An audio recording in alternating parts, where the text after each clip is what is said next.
Fantastic. We're all set on Facebook. Hello, if you are joining us on Facebook, we're really looking forward to an exciting evening all about vitamin B3 and glaucoma. I certainly hope to learn a lot. I'm sure I will. I always do on these sessions. But without further ado, I shall hand over to Professor Gus Gazzard, who is going to talk all about glaucoma and vitamin B3. Hi, so good evening, everyone. As you've heard, my name's Gus. I'm professor at UCL, and I was head of the glaucoma service at Moorfields for several years, 3 or 4 years, and running through the period of COVID. I've run several randomized controlled trials over the years, including one of laser treatment for primary treatment of glaucoma, newly diagnosed glaucoma, comparing selective laser trabeculoplasty with eye drops, which is probably what I've spent most of my time doing over the last decade or so. So what I was proposing to do was, rather than giving a didactic lecture, sort of death by PowerPoint, which is very hard to do when you've got a very, very wide range of experience, expertise, and prior knowledge, which we do now, which we do for this evening, was to build up from very first principles about really what we're talking about, and then to move on to a sort of Q&A and questions. So I'm going to spend just 10 minutes really, off the top of my head, giving a sort of explanation that I would give to let's say an average patient, although there's no such thing as an average human being, is there? But to many of my patients. Now, in reality, these are always tailored to people's expertise. And I always say to my registrars, for goodness sake, work out, always ask what the patient in front of you did for a living, or what their experience is, because you will probably give a different explanation to somebody with a biomedical degree than you might give to somebody who does not have any knowledge of science at all. But you should probably start off with giving an explanation to my mum, who doesn't have any A-levels, but is kind of, would be interested to read the New Scientist, but, doesn't necessarily know what a retinal ganglion cell is, for example. Even though she's my mum and I've been working on retinal ganglion cells for years. So, okay, to start, we're all here because we're interested in glaucoma. Many of you as attendees will have glaucoma. In fact, welcome to many familiar names on the list of participants that we've got. There are some people there I recognize. I won't say who you are, but hello. We're talking about glaucoma. Glaucoma, we all start off with around 1 to 1.2 million individual nerve fibers, axons, retinal ganglion cells, taking information from the eyeball back into the brain via a series of relay stations to the back of the brain, where the seeing part of the cortex is, the occipital cortex. And those retinal ganglion cells that start in the eye and have cell bodies in the eye and then traverse through the back of the eyeball and then all the way out through the optic nerve, crossover in the chiasm, which sits just underneath the brain at the back of the face behind the eyes, and then carries on back into the brain itself. I've got a very long course into the brain. They're effectively an extension of the brain in terms of developmental terms, rather than peripheral nerves such as we have in our skin, which have a different developmental origin, and therefore is a different set of biologies. Those cells, those million cells that we start off with in youth, gradually die over time with age at a variable rate, depending on a number of different things. And there are several studies that show that various things that influence that. General health, external insults. Glaucoma is the disease that occurs when these happen and occur in a characteristic pattern of loss at a faster rate than average. So the definition of glaucoma is the progressive death of retinal ganglion cells at a rate that is in excess of normal age-related loss in a characteristic distribution and pattern. Now, it does not require pressure in the definition, so you can have a normal pressure, but we all know that patients with higher pressure tend to have worse disease and deteriorate more rapidly. Not always the case, that's a tendency.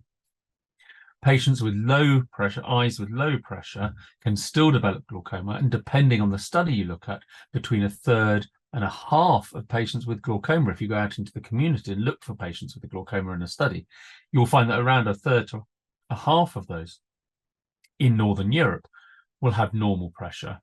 And if you go to the Far East, particularly in Japan, you may well find that 80 or even 90% of patients in some studies have got pressures that are in the normal range. But we still treat that pressure, lower that eyeball pressure, because that's the only proven treatment we have. That's the only treatable risk factor we have. So that's our starting point. I'm not going to talk about pressure lowering. I'm not going to talk about the effects of pressure lowering or how it works. But it's not the only, raised pressure is not the only problem, not the only risk factor that leads to loss of retinal ganglion cells in our nerves. Other things, other characteristics, other components of eye anatomy or physiology cause us to lose retinal ganglion cells faster than the normal rate. And there are a whole host of things which have an impact, and you can look at patient level effects. You can look at eye level effects. You can look at individual genetics of retinal ganglion cells. And there is some evidence that in some individuals, abnormalities in the mitochondria, the energy workhorses that produce energy within the individual cells, in all of our cells, almost all of our cells, but those little mitochondria that are producing something called ATP, which is a packet of energy, if they are abnormal, you can get worse glaucoma. And in fact, you can get glaucoma at a lower pressure. So if you take people with low pressure glaucoma and look at their mitochondria, there seems to be some evidence that they have, on average, worse mitochondrial function. So these little energy generating workhorses, the mitochondria, are also many more of them segregated at the back of the eye, where these individual nerve axons, the optic nerve, leaves the eyeball. And there are many more of them than probably any other, weight for weight, any other tissue in the body. There's the eyeball and the retina and the retinal ganglion cells in particular are the most energy hungry part of the body, even more so than is the rest of the brain, which is one of the most energy hungry and therefore glucose hungry and energy most energy dependent parts of the body. So there are a number of other things which also influence, and I won't go into them in detail because that's not the subject for tonight, but there are a number of other things such as being extremely myopic, abnormal optic nerve size, abnormal optic disc, the end part of the optic nerve where it enters the eye, shape, distortions. There are some thoughts that around the stiffness of collagen proteins within the optic nerve can affect the way in which the nerve changes shape and is affected by changes in pressure in the eye with each heartbeat. So there are many, many, many things that we think have an effect on this, but they probably all add up and interact together. So if you've got dodgy mitochondria that lead to a poor energy production, and you've got high eye pressure, then those two things add together and probably multiply together to add an even worse outcome if you just had one or the other. And they can multiply rather than just add up. They're not necessarily additive, they can be synergistic. So one of the reasons why we're interested in this is that we know, as you may well know, that even with lower eye pressure than we start off with, even with well lowered pressure, we still lose retinal ganglion cells over time. And that progressive loss of retinal ganglion cells, despite very low pressures, can lead to people losing vision despite good pressure control. Now, our treatment for low pressure glaucoma, normal tension glaucoma, call it what you will, pressures within the normal range, our treatment is still to lower the eye pressure lower than it previously was, because that gives those individual nerve fiber axons, the retinal ganglion cells, that gives them the best chance we've got. They they last longer, the visual field, the visual function, our vision is preserved by doing that. But often, for many patients, that's not enough, and we see a slow rate of decline despite very good pressures. So there's been a lot of hunt for things that might keep those retinal ganglion cells happy, healthy, longer, other than just pressure. And those tend to be called neuroprotective agents because they're protecting the nerve from damage, particularly from the damage of eyeball pressure. Many things have been studied, many things have been tried. Very few things have been tried really carefully. And some of the things that have been, such as something called memantine, were not found to be effective. And so there was a huge investment here. The memantine trial, I think, cost $2 million, or several $1 million, sorry. I don't know exactly how much, and had a negative result. Other studies around the place have had negative results. And so there hasn't been a huge investment probably because we hadn't done quite enough of the preparatory work to choose the right thing to look at. The reason vitamin B3, which comes in two forms, we are primarily talking about nicotinamide, not niacin. So it's the nicotinamide version, with nicotinamide riboside version of the vitamin B3. That has been tried for a whole host of things since its discovery in 1911.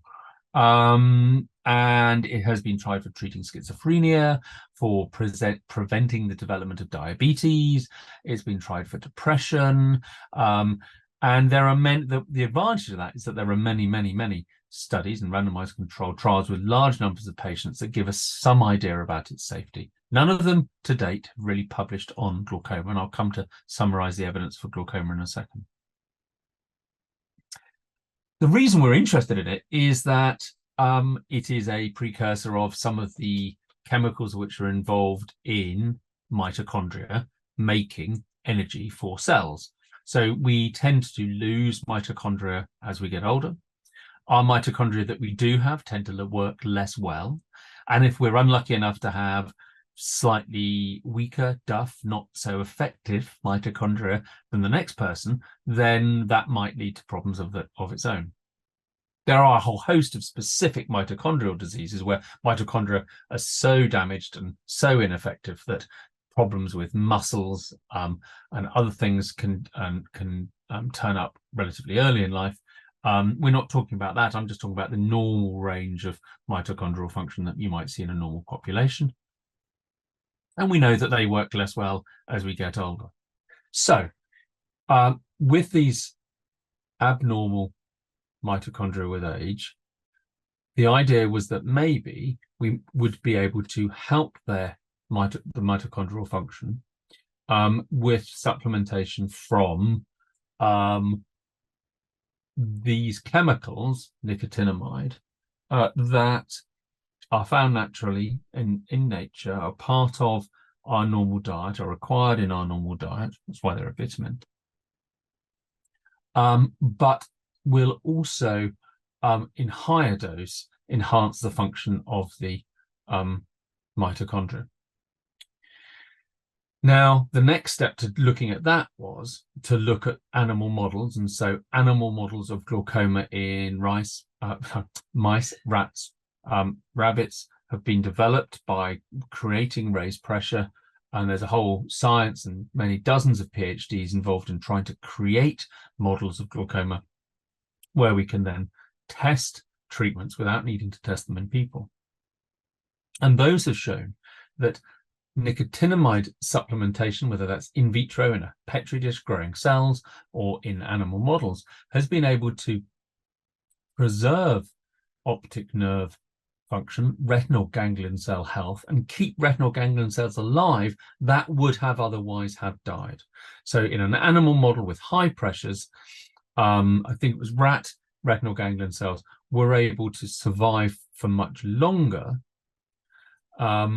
if the animal was given high doses of oral, by mouth, nicotinamide, vitamin B3, to preserve the retinal ganglion cells. So what we've got are cells in eyes of animals with high pressure that would have got glaucoma, but if you give them B3, they don't get it, or they don't get it as badly, or as they don't get it as much. Now, there are lots of things out there which work in certain animals but don't work in humans, so we've got to be very, very careful about jumping from the lab into humans. So that really is the preamble, but there's a huge amount of really interesting science around the animal models, really interesting science around looking at what effect they may have, nicotinamide may have on these animal models, on these individual animals, but also some suggestive data from humans. So now in people, if you look at how much natural vitamin B3 they take by looking at their diet and collecting diet diaries of food diaries, and then looking to see if they develop glaucoma, we find out that people who had got high nicotinamide diets, for whatever reason, are less likely to develop glaucoma. Now, that's epidemiological. There may be other things at work. They may be naturally healthier people. They may have been people who had other characteristics that meant that that was responsible for that change rather than the nicotinamide. But as best we can tease those separate things out, that seems to be the case. There's also a study that was done by Johnny Croston in Melbourne, which gave patients with glaucoma nicotinamide to see whether they would be able to detect a difference, but see whether Johnny could detect a difference between patients having a nicotinamide or not. And they had what's called a crossover trial design, where you start off, you measure the patients with nothing, you then give them one dose, and then they give them a higher dose, and other patients start off a higher dose.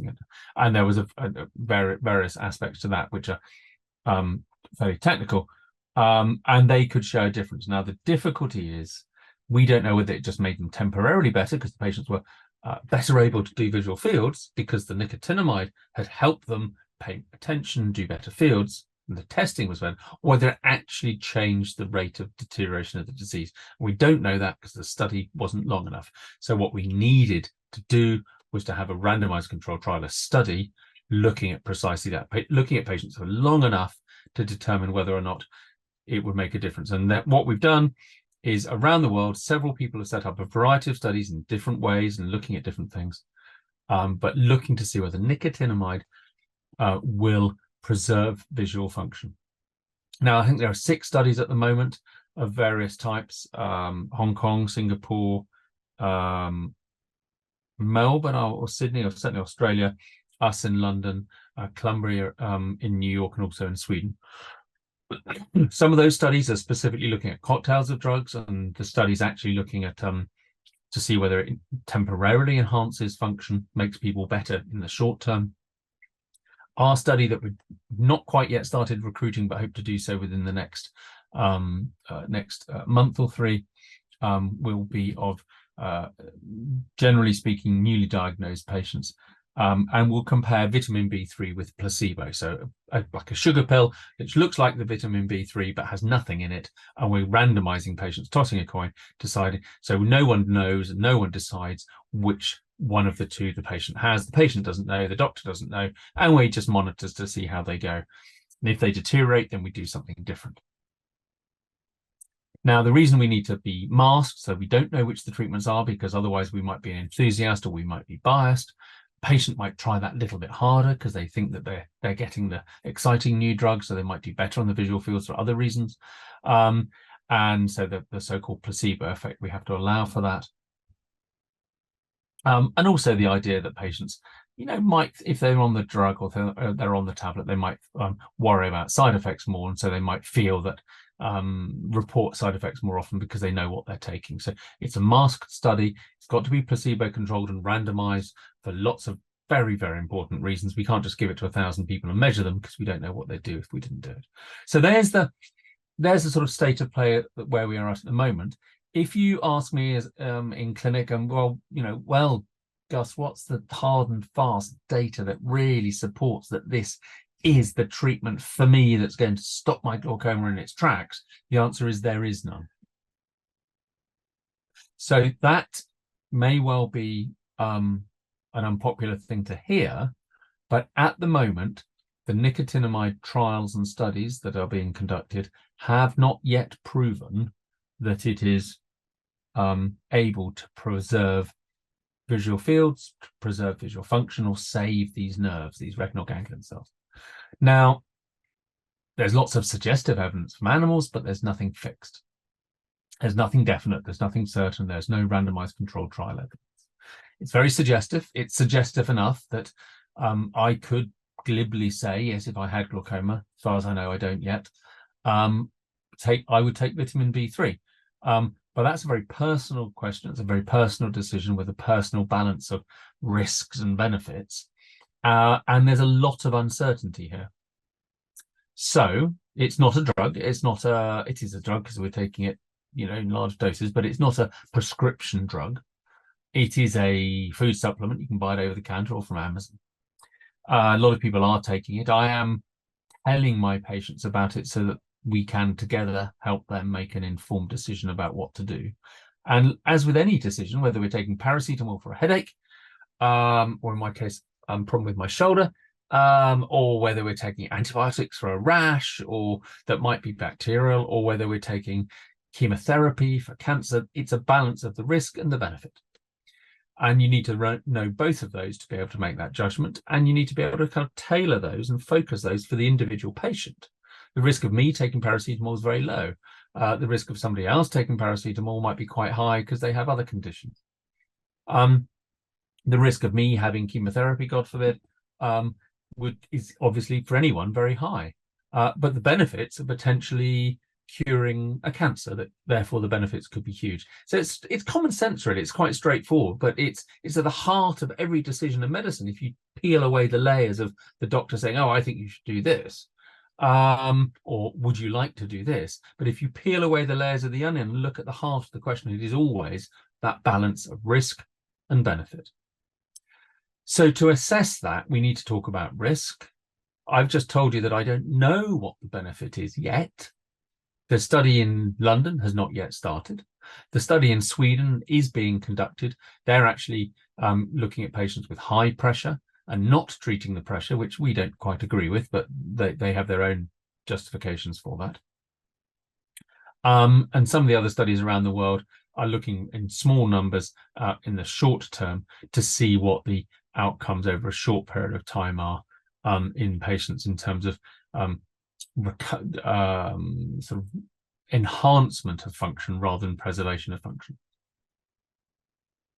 In terms of the harms, I mentioned that there are a lot of patients who had this nicotinamide in various doses, I think over about 50 years, in fact, if you go back long enough, maybe even longer.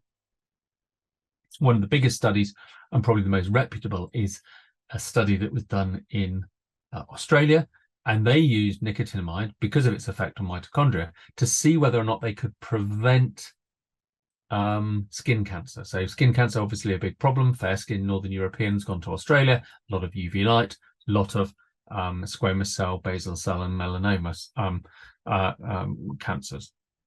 And what they found was that actually high dose nicotinamide at, I think it's 3 grams a day orally by mouth, was able to prevent recurrent skin cancers, so non-melanoma skin cancers. So if you'd already had a skin cancer and you took vitamin B3 nicotinamide, then you were less likely to get more cancers coming back, which is a big deal. So in that study, very few people had serious side effects. To my knowledge, it was that nobody in that study had serious side effects. If you look across all of the data from all of the previous studies, there are some very, very, very rare but serious side effects, and there are some very, very, very common but mild and trivial side effects. And there's a long list of those, and I think some of them are already in the questions, which I'll go to now so that I don't drone on too long in a monologue for you all, and we can go to some of the questions. But there is some evidence out there, and there is some published data out there on harms and potential risks, but it's quite inaccessible. It's quite hard to get hold of. It's not focused for ophthalmology. So we are actually currently in the process of writing putting together a manuscript which will summarize the data and the hard data on potential side effects and harms caused by nicotinides because of the interest and the excitement that people have. So, question from one person over here is niacin the same as nicotinamide? And the answer is no. They're both versions of V3, but nicotinamide's slightly different. And it's nicotinamide that we're talking about. Somebody else has asked that they've tried taking vitamin B3 nicotinamide at the suggestion of their consultant, but they had to give up after only 2 weeks because they had terrible heartburn symptoms that prevented them sleeping at night. Now, that is one of the common side effects. It's not dangerous. It should go away if you stop it. And the thing to do is to drop the concentration, the dose, so that you're using slightly less.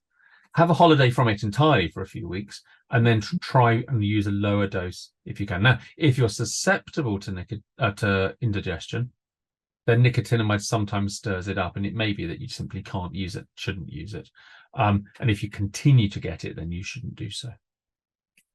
Robin, did you have a question for me? No.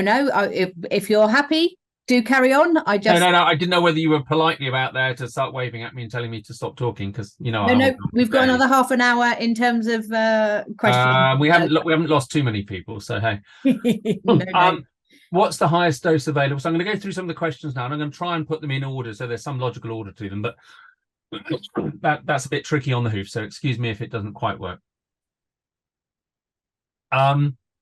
Highest dose. What is the highest dose available in a single tablet to reduce the number of tablets needed per day? I have absolutely no idea, but I found half-gram tablets, 500. So a gram is 1,000 milligrams. So if your doctor talks about taking 500 milligrams or 1,000 milligrams, 500 milligrams is half a gram, and 1,000 milligrams is 1 gram, and then that would normally be 1 or 2 of the 500 milligram tablets. It does not need to be expensive. You don't need to go down to the local health food store, and I won't mention a name for fear I'm going to get into trouble because one of you guys runs them, who charge you an arm and a leg and another one for some fancy tablets, got lots of other stuff in it. You can just get very bog standard nicotinamide. I would get it probably from a company that's based in Europe, because they will have more stringent manufacturing controls than if you get it from some places overseas, and ideally probably just get it from somewhere that made it in Britain. But I don't know what the largest available tablet is. If they get too large, they get hard to swallow. So although you end up with 1 or 2 or 3 tablets, depending on the dose you take, then you still have to take more than 1 tablet, but at least they're not too big and they don't get stuck. So that leads me nicely into saying, well, what dose should we be taking? And the answer is going to be, as it is going to be for a lot of these questions, as I sort of suggested at the beginning, that we don't know, because we don't have that evidence that it works at all yet. We don't have the evidence for what dose we should be taking. Should we be starting low and working up high? Should we be starting low and going up until we get side effects? The serious side effects that I mentioned are liver toxicity. Now, somebody's asked about liver or renal toxicity. Does nicotinamide affect the liver and kidneys? I was recommended to have liver blood tests should these be a regular occurrence. So very rarely, some patients have had liver side effects. Now, that's 1 or 2 patients out of every 1,000, but it's significant. To my knowledge, having reviewed the literature that I found so far, I believe that is only for those patients taking over 3 grams or more. So for that reason, because of this rare idiosyncratic, you don't know who's going to get it until it happens, but because of this rare idiosyncratic but really quite severe, potentially severe side effect, when I'm recommending people try nicotinamide, I'm saying work up to 1 gram or even 2 grams, but don't use more than that. Not because I think it's wrong. In the trial that we're doing 3 grams a day. But I don't think that balance of risks versus benefits justifies 3 grams yet, until we know that it works. If we know that it works, well, then we may say, let's use it. Now, the question that then arrives is, do I need liver function tests in order to take nicotinamide? Again, there is no really good data. There is no certainty, and there's certainly no protocol from the NHS or from ophthalmologists or from anyone that I know. Most people I know are recommending 1 or 2 grams. Some of them are saying, oh, go and get some liver tests. But then if I ask them, well, when do you suggest the patient does that? It's difficult because they don't know. So these tests, the problems seem to occur within the first 3 months. So the thing to do is to probably, if you're taking the very high doses of 3 grams, to kindly ask your GP if they wouldn't mind at a month and maybe 3 months, if they wouldn't mind performing a liver function test, or ask your ophthalmologist who's looking after you to perform a liver function test to check that the enzymes are normal and that there's no signs of damage. Now, normal liver function tests don't guarantee that you've got a normal liver, and that's one of the difficulties with what's called LFTs, liver function tests, and it starts to get very complicated. But if you are able to get these liver function tests and you're taking very high doses, then I think I would recommend doing so. Your GP may not feel comfortable managing that because they may say, well, this is nothing to do with me, that's the ophthalmologist view. And then you may want to ask the ophthalmologist to do it. You can't simply get some LFTs, liver function tests, as far as I'm aware. You can't simply go to Boots and have them done privately on the street. You need somebody to do them for you, and they do cost money. So that's the one extreme of the side effects. The very common, the one that can give you heartburn, and then the other extreme, which is very rare but quite severe, which is that you can get some abnormal liver function. But it does seem to be reversible as long as you stop taking it. So that was a couple of the questions that we've had there. Somebody said, are there any known risks or side effects? Well, I've used 2 of the examples, which is one is the common low risk, one is the rare high risk one, and there are lots of other ones in between. Are there any other vitamins or supplements that should be avoided when taking nicotinamide? We don't know. Omega-3 and coenzyme Q10 have been purported, and I love the word purported because it means claimed, possibly, don't know, to improve mitochondrial function for glaucoma. Now, the first thing is always be skeptical. Always be skeptical about who's telling you this information, because they may be telling you because they would like to sell you some. They may be telling you because they would like you to go out and buy some, particularly the coenzyme Q10, I think, is in some proprietary preparations, and some of the reported evidence is from people who are involved in the manufacture or the own the patents on particular preparations. Not all, it may not be all of them. There may be good evidence out there, but nicotinamide is not patented. It is not a proprietary brand, so there does not seem to be the same risk of a conflict of interest, shall we say. But even if people don't have a conflict of interest, sometimes they are suggesting things simply because they want to be positive. I had a quick trawl of omega-3 on the websites recently, and within 30 seconds, you find lots of lovely official sounding websites from America, Canada, Europe, saying that omega-3 does X, Y, and Z. As far as I'm aware, those X, Y, and Zs, I do not have evidence behind them. So omega-3 may be associated with a slightly lower eye pressure.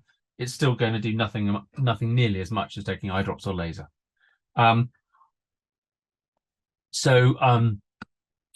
I don't know whether we should combine these things with nicotinamide. I don't think anybody else does. I have seen people prescribe drops, tablets, and a whole cocktail of things with no evidence whatsoever in the UK as consultant ophthalmologists, with quite staggering and staggeringly inappropriate level of certainty. I've had patients come to me be saying, I've been given this and this and this, and this chap wrote me a prescription for them and charged me X, Y, and Z. What do you think? And the answer is, well, we don't have the evidence. So do I prescribe those? No. The only thing that I currently personally have a conversation about is nicotinamide, because I think the animal evidence is very strong and the safety evidence is pretty good. because of safety, there are some other things that are sometimes suggested for neuroprotection, like ginkgo biloba, which is a blood thinner and can make strokes worse. So I tend not to prescribe or suggest that. So does nicotinamide, a question from the floor, as they say, affect fertility in men? I have no evidence that it has any impact on fertility in men, or even in animal models. I think if I were trying for a family, then I would probably not be taking large amounts of unproven supplements.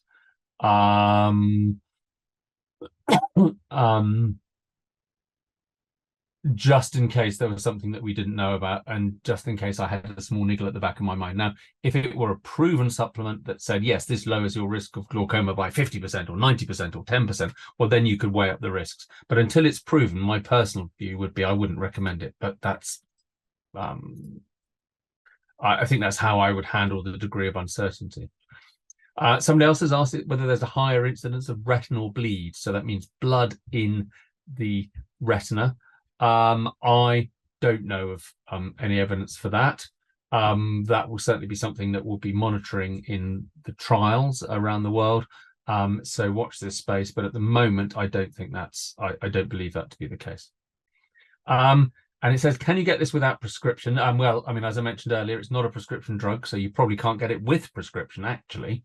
And do you think it would be beneficial to take this if you had ocular hypertension as a preventative measure? That's a brilliant question, because it comes down to the level of risk and benefit. So if I've got ocular hypertension, then my risk of glaucoma is actually probably a little bit less than we used to think. Not everyone with ocular hypertension gets glaucoma. Not everybody needs treatment.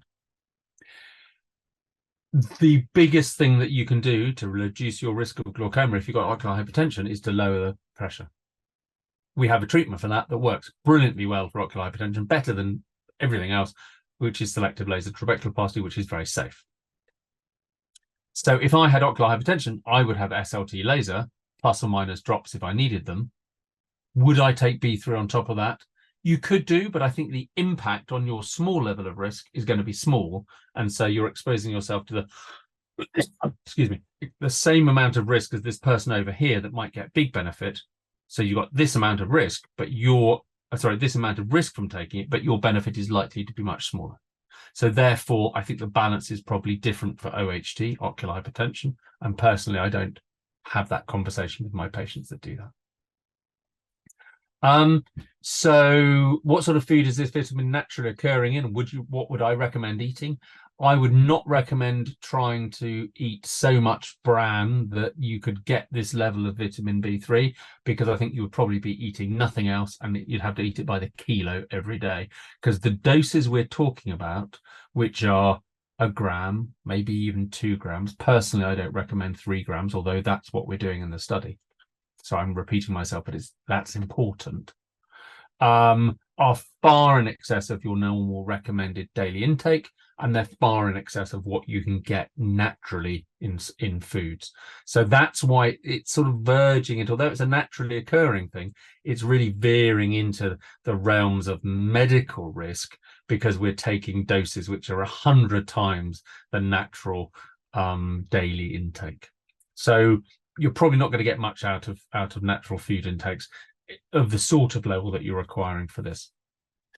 Somebody said, which recommended version? There's a study, one study is looking, I'm talking about nicotinamide. One of the studies that's underway is specifically looking at nicotinamide riboside. I don't know whether there's any difference between nicotinamide riboside or other forms of nicotinamide. As far as I'm aware, they end up biologically comparable, but it's not niacin, it's nicotinamide, and that is an important difference.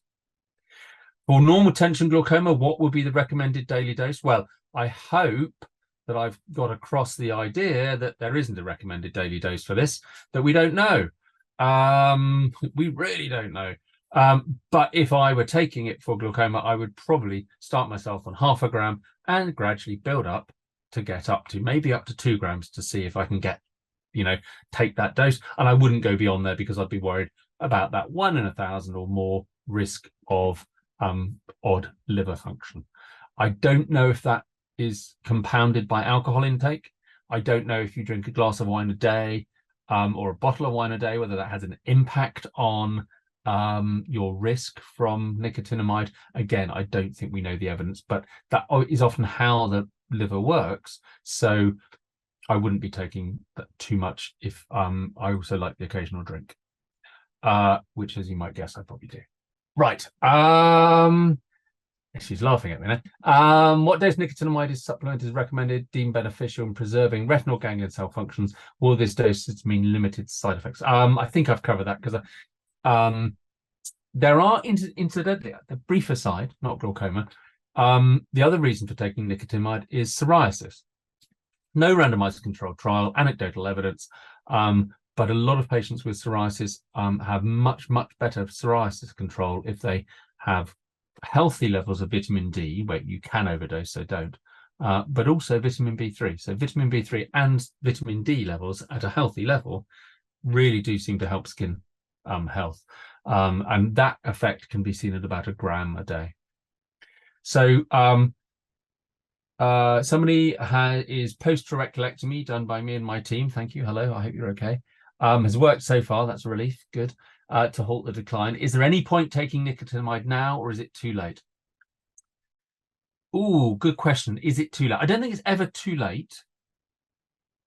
I don't think you've missed the boat. In fact, I think the more damage you've got, or the later it is in the disease course, then probably the more likely I would be to try it, because the more likelihood is that you're going to do. However, if treating your pressure has got you from declining to stable, and you're now not changing with a stable pressure, well, then it's probably unlikely to have a big impact because you're currently stable.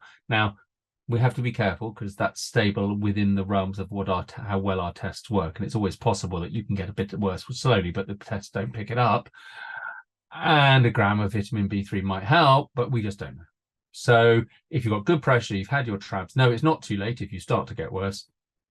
But the risk-benefit balance, that scale that I'm constantly talking about, probably says, well, the risk is there and it stays the same, but the benefit is probably less if you've got really good pressures already.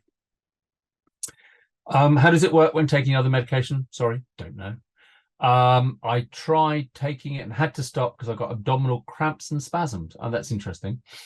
Would it help if I started a low dose and gradually increased? Probably yes. And I think what I would do is start at the low dose for everyone. I would always start at 0.5 gram and gradually build for a couple of weeks and gradually build up. And if you get side effects, go back to where you were the fortnight before and see if the side effects go away. And if you really want to build up more, try that again once again. And if the side effects come back, well, then just don't go back up to that dose again. And I think that's very sensible, whatever the side effects are, except for the liver. So if you get facial flushing, if you get indigestion, if you get abdominal cramps, diarrhea, the things that people can get, then that's probably a good reason to go down a dose. Unlike Tiapex, which is a beta blocker and can cause excess dreams, I assume there is no evidence of this with B3. I know of no evidence of this affecting nighttime dreaming, but you're quite right that beta blocker, even in tiny doses like Tiapex, which is absorbed very little compared to the high doses like Cosopt or Azaga or Timolol 0.5%, which are 10 times the dose. You're quite right. Those can cause vivid dreaming, severely vivid dreaming, enough to stop people sleeping well, and even nightmares enough to cause significant harm to some people's mental health. My consultant has recommended CoQN. I think that's coenzyme QN. Is that similar? I've also had a trabeculectomy in both eyes. Would be vitamin B3 be recommended? I think somebody's recommending coenzyme Q10 for the same sort of reason that we're recommending B3, which is that we don't think it does any harm. It might help, we don't know. However, I don't think the evidence that people are quoting for it at the moment is quite as convincing as they make out.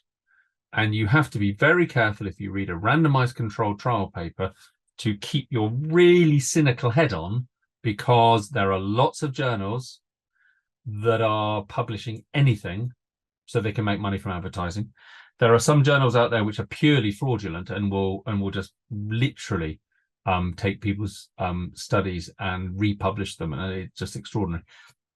And there's a very wide range from the sort of bottom of the pool, where you have to be not even skeptical, just throw it away and never read it, right the way through to things in the Lancet and the New England Journal of Medicine. Now, the randomized controlled trial I mentioned about skin cancer and nicotinamide is in the Lancet. That is one of the highest levels of evidence we have.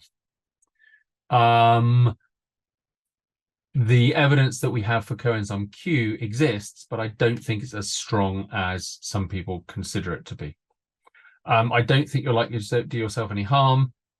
If you've also had a trabeculectomy in both eyes and are reasonably well controlled, then I'm not sure how powerful an effect it's likely to have. If that were me, truth be told, I would probably be taking a gram of vitamin B3, because I already do for my skin, for my psoriasis. It doesn't do me any harm, I don't think. And if I had a trabeculectomy, I think even if I had a trabeculectomy with good pressure, I would probably consider it. But it has to be with the knowledge of the risks involved. John Rose. Oh, John. Hello, John. So I'm only going to pick out John Rose's name because we've shared a lot of patients for a long time. So what are your thoughts about protecting everyone else? I'm not mentioning your names because I'm assuming you might be patients, and I feel a bit uncomfortable broadcasting your names across the ether. So apologies if you're not getting the name check that you wanted. What are your thoughts about protecting retinal ganglion cells from high energy visible blue light, as there is some evidence that shorter wavelengths may also damage mitochondria, as per Glenn Jeffrey, Neville Osborne, wearing sunglasses, photochromic lenses? There are definite links between high levels of UV exposure, environmental UV exposure, and a number of diseases in the eye, including cataract and macular degeneration, such that all intraocular lenses now placed within the eye after cataract surgery absorb UV, and some visible blue light. How strong that impact is on mitochondrial and retinal ganglion cells in humans, I simply don't know. But you're more likely to get a cataract if you live in the tropics and don't wear sunglasses for your whole life than if you live in a temperate zone and don't go out much. But we still get cataracts living in Scotland, where there's no sun for most of the winter. So there is an impact. But we don't know how strong it is. I don't think I would be necessarily wearing sunglasses if I didn't want to, but it's a good excuse to buy some nice glasses if you want one. What is the recommended dose? Sorry if I've missed this as I'm joining late. I was advised to take a gram a day. I think that's perfectly reasonable. A gram a day is a good place to start.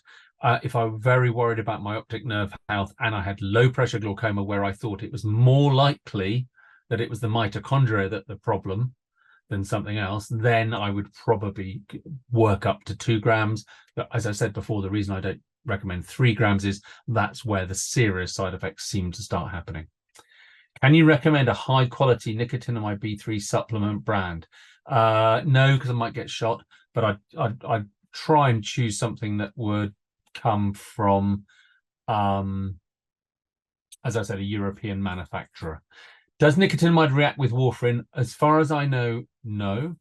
But you know what I would do is I would be Googling that to double check. And if I were on warfarin, I would myself go and Google that, because I would want to really trawl the internet to see if there was any good evidence at all, because warfarin is quite a serious drug with some very serious side effects if you mess it up.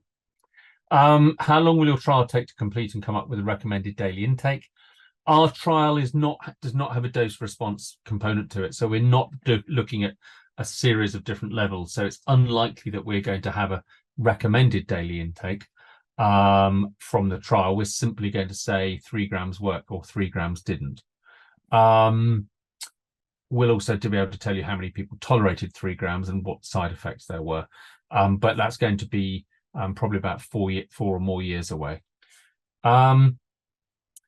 Somebody said, as I said in my previous question, gosh, I hope that doesn't mean I didn't answer it. Apologies if I didn't, sorry.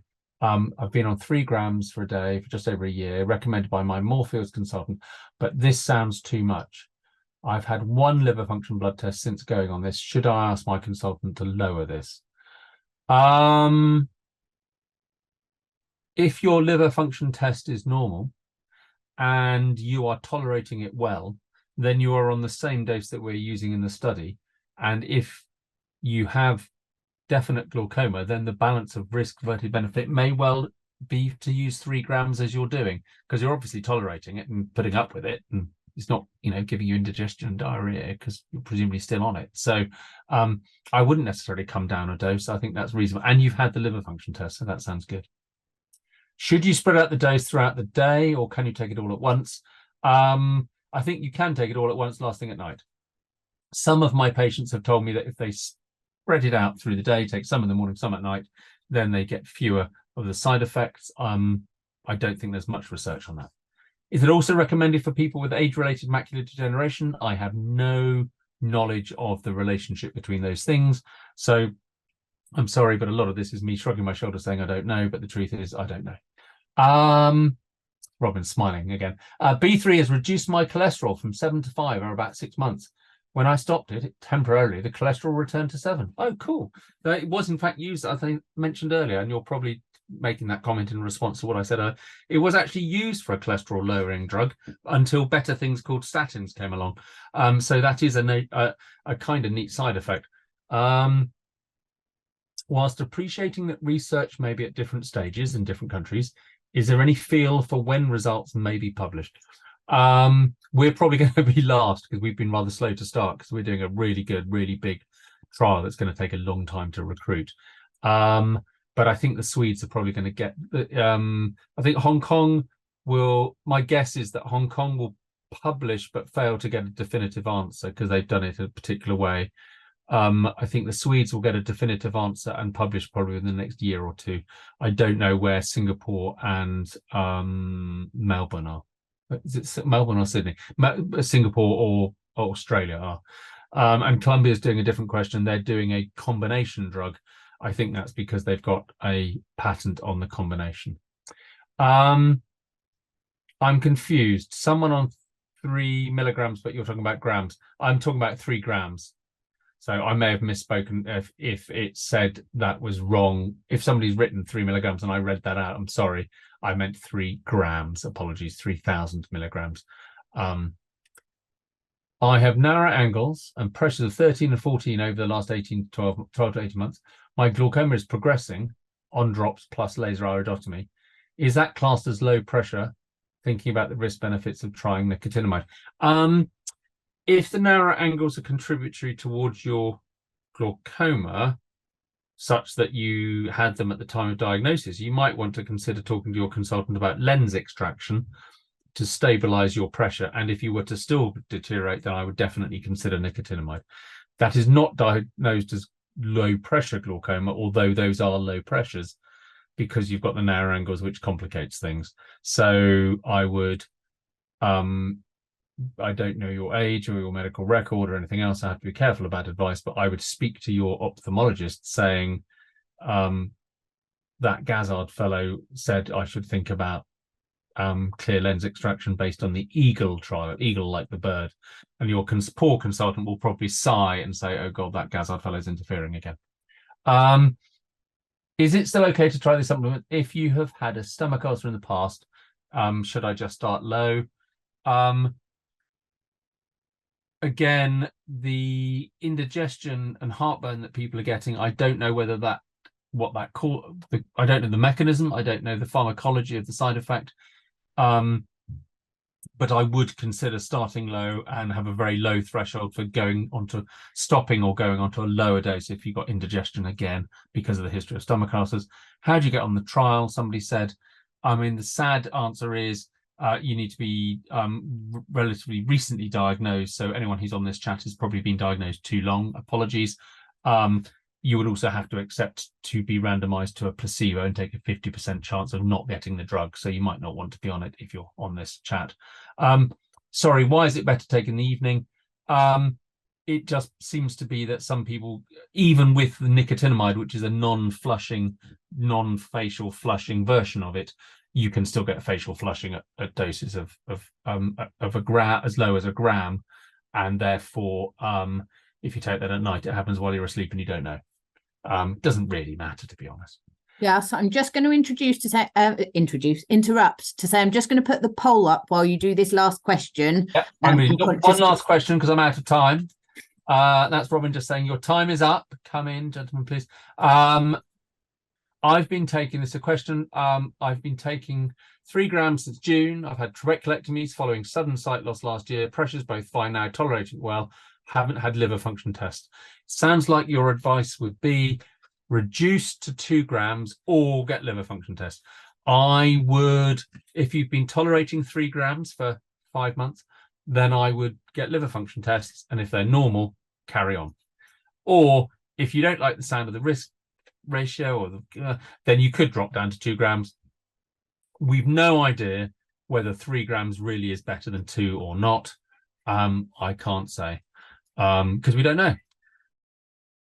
As ever at Glaucoma UK, please do make sure that you consult with your healthcare professionals before you introduce any vitamin B3 nicotinamide supplements. Making sure that you discuss these changes with your consultant is essential for personalised guidance based on your individual health needs and the potential interactions with other medications or existing medical conditions that you do have. In the meantime, whilst you're waiting for the opportunity to speak to your consultant or your eye care specialist, please do continue to follow your glaucoma treatment plan as already prescribed by your eye specialist. Thanks ever so much again for joining us this evening. It's been lovely to see you.